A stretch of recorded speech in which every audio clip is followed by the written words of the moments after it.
আসসালামু আলাইকুম viewers, HTML এর প্রথম পর্বে আপনাকে স্বাগতম। এই পর্বে আমরা শিখব এইচটিএমএল এর বেসিক গঠন এবং এইচটিএমএল কোড কিভাবে রান করতে হয় সেগুলোই শিখব।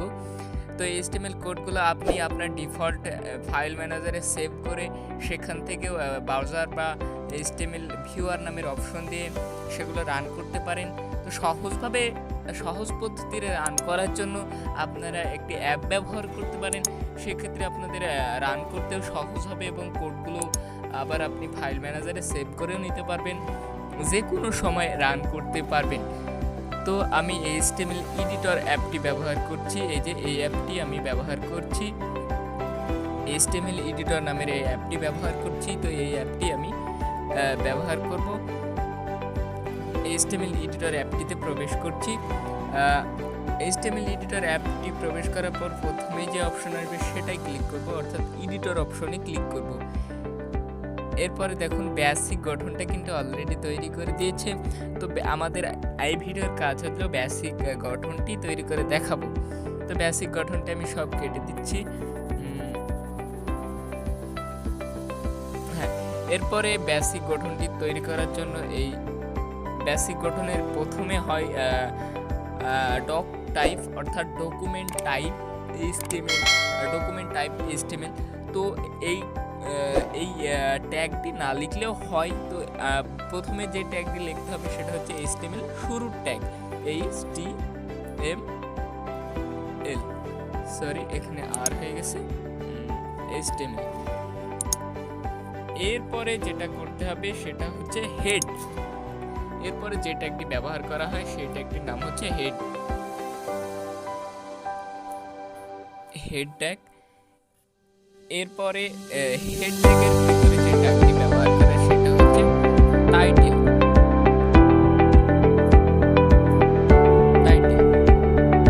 টাইটেলে আপনি টাইটেল মানে হচ্ছে শিরোনাম। টাইটেলে আপনি যা ইচ্ছা তাই দিতে পারেন।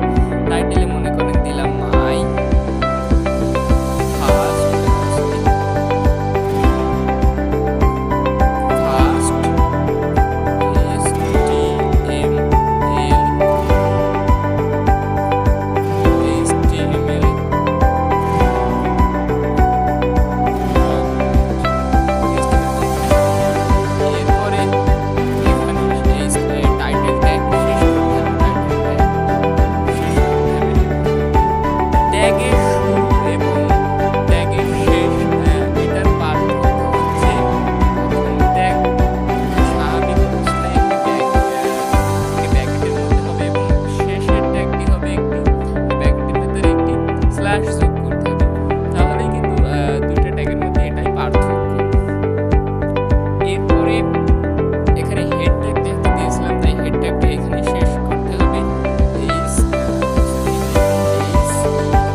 শেষ করতে হবে।